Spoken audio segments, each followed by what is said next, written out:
Reinhard, where did you study? So I studied part-time visa while working full-time at JZA, completing my articles. I think it just makes it a lot quicker if you can do both simultaneously. And yeah, the nice thing about institutions like UNISA is they give everybody the opportunity to study. Dries, hoe is die werkkultuur by JZA? Die werkkultuur by JZA is 'n gemaklike, maar tog 'n professionele kultuur wat ons hier geskep het.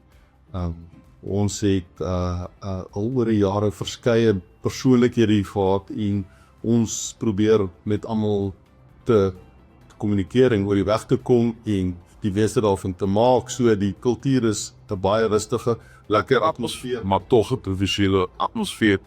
Davie, as jy rolle met enige iemand by ons firma kon ruil, wie sou dit wees en waarom?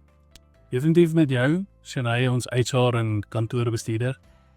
Ek dink jy het 'n verskriklike lekker beroep, want jy kan elke dag met almal in die firma werk en met ons kliënte op 'n daaglikse basis.